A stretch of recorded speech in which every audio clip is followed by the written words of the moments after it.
Well, if you've gotten into any of this kind of content, Scientology, anti-Scientology, eventually you're going to bump across Aaron Smith-Levin and Nora, and their very bizarre kind of psychodrama.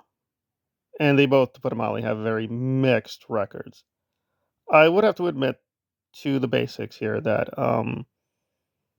obviously you don't want to diminish anyone who was in Scientology, leaves, and does experience some kind of trauma. Although I think Aaron has always been a little weird there. His level of trauma, even in Scientology, was kind of minimal. Again, that's not to dismiss it entirely, but I think some of his stories now are, we don't know if they're true. Now, Nora, to put it mildly, revises her own experience quite a few times, but I do think we do have a few benchmarks with her. So some of her stories credible, although of course she will be skewing things. So why are they even important? Well, I think a question that's going to keep coming up is given the various revelations with Jenna, Rinder, many other friends and associates, can we even trust Aaron at all? I think for the most part, people are saying no, and I agree. And Nora's trying to take advantage of it. So she did a video responding to a video where Aaron was mainly targeting DOA. He's a radical activist. He's out in LA right now because that's where his girlfriend is, Lara FM, who's an ex Scientologist as well. I've already done something on Scott. I'm not going to belabor the point. Uh, I will just say that that attempt failed because he tried to rope in various people to go after DOA, and they've clarified there is no big issue, at least for now. The tension is not going to increase on that end.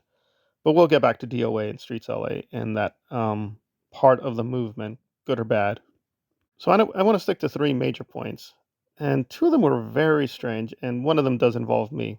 So it's a little strange. So Aaron is trying to blame DOA for a lot of the decline in the anti-Scientology movement and protests, and to some degree that's fair. Scott has, to put it mildly, polarized a lot of people, made false accusations, even false accusations against several women that they were trying to put him in jail. It's a whole brouhaha, but I want to give some specificity to prove that, I've been trying to keep up.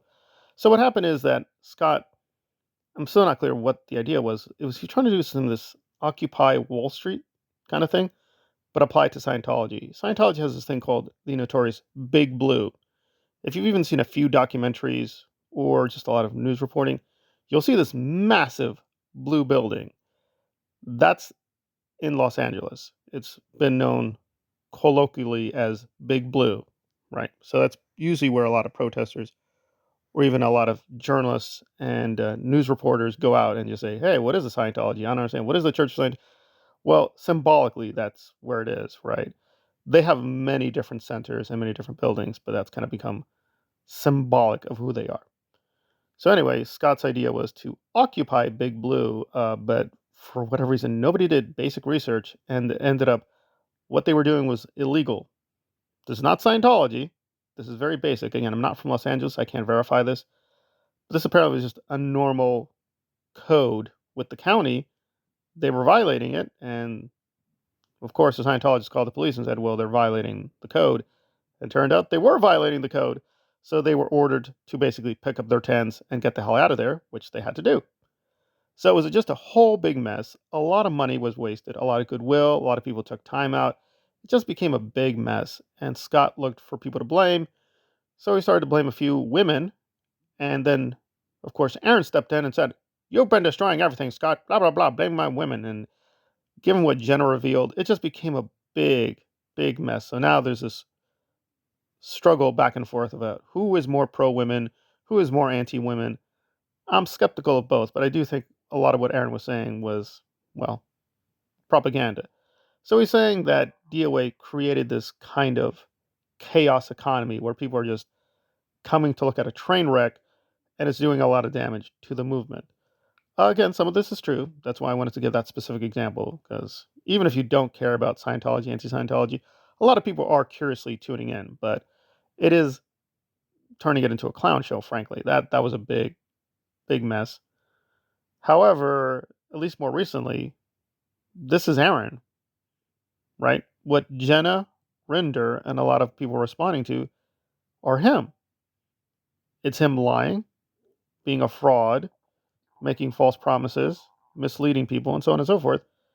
They're responding to him. So insofar as there's chaos and a train wreck, and again, he's partly attacking people like me. Like, why are you commenting on this?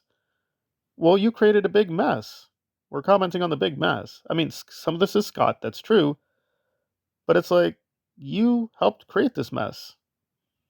You're one of the major causes of the mess. I don't know. It just seemed very weird that he's blaming other people. Like, there's big chaos. Right. You're him. So that was a really weird moment. I'm like, what are you talking about?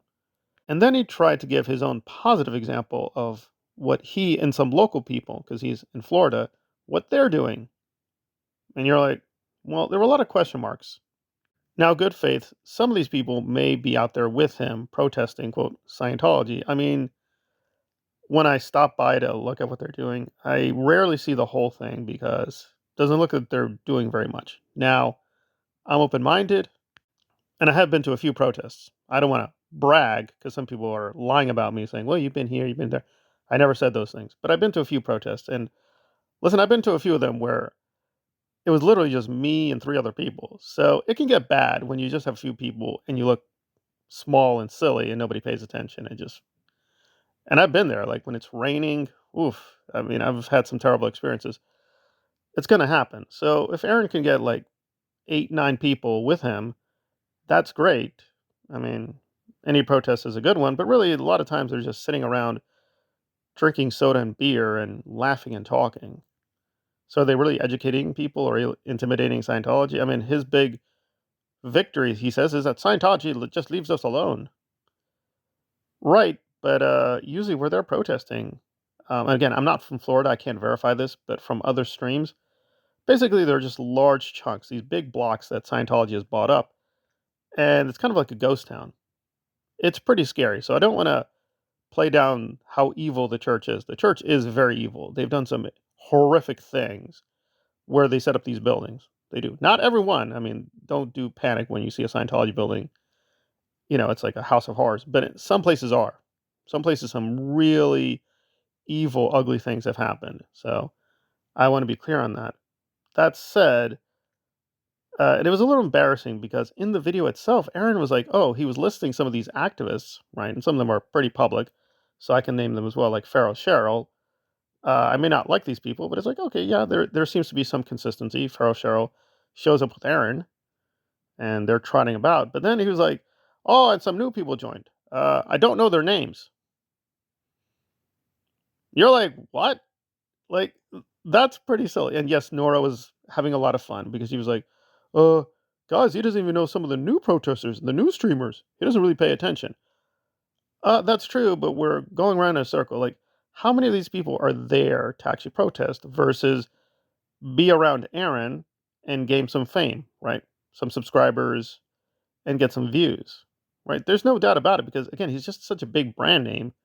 If you're around him, just out of curiosity, people will look at your content. And I've just seen this over and over again, and it was very disturbing. Like, again, this is even when I liked Aaron, and it's kind of one of the red flags is that people would just do this. That if Aaron, quote, endorsed the channel, people would brag about this. They'd say in the comments saying, "Oh my God, Aaron mentioned you. Aaron likes you. I'm subscribed now." It was really kind of scary. It's like very mind control. Like that's it. Just Aaron said, "I now dub thee my ally. This is an ally friend channel. Everyone, it's a safe space for my fans." And people just sign up, and you're like, "Hey, listen, it is what it is. It's quid pro quo." And YouTube is a little funny there. So again, I'm happy to endorse or recommend channels that do good commentaries, even if I disagree. Even if like, well, politically, culturally, socially, I really don't even like this person. But again, they do good work. This is not one of them. Like somebody was asking in the comments who I was talking about when I was going through the polling. That's Anthony. I believe the channel name is Anthony R. Mills. I will double check. I think it's Anthony R. Mills. You can just Google. No, I like a lot of Anthony's stuff. He's gone back and forth. He was active doing commentaries, and he wasn't. I didn't even necessarily agree with his arguments, but he presented them fairly well. So I was like, okay, that seems like a good channel. And as he himself confesses, that just bringing Aaron up in a conversation will get you more attention. So, how many of these protesters are really there to protest versus just be around him and get attention, right? So, it's just a big, big question about why they're out there. Now, if Aaron, in good faith, thinks that they're there to fight the good fight, and so does he, that's fine. Again, I'm open minded. Any contestation is good, but we also have to be a little serious here and be like, yeah, really, what are they up to? They just need to be hanging out, partying a little bit, drinking beer. Yeah, I mean, it's a protest of a kind, but can't take it too seriously. Let me close off with a very big speculation. Not by me, because I get accused of that, but LARA FM, and it's kind of amusing. This is just a very insider baseball, so people may be like, what the hell, who cares? But DOA keeps calling LARA Laura, and he says it's a speech impediment. He just has, I don't think it really is a speech impediment. Maybe it is. It's just normal that people just defer to that name because people think Lara. That's such a popular name, but apparently her name is Laura, Laura or Lara or what? Who cares? I mean, it's just a name. Anyway, L had apparently her vehicle vandalized, and there's all kind of theories that it's OSA, which is basically this kind of spy wing of Scientology. And Aaron's like, no, no, you're with DOA. You're bringing a lot of negative energy. He's so hateful. I'm just trying to protect you, Lara. You're my friend. It's just very weird back and forth. I don't think we know who vandalized the van. I mean, it's not even above reason. They did it to themselves. I mean, like Scott and Lara are just tricky customers. I mean, listen, I get it. And this does happen in social movements that people in the movement will do things like this. They'll deceive people and just create a scandal and you try to figure out, well, what happened? Well, it's them.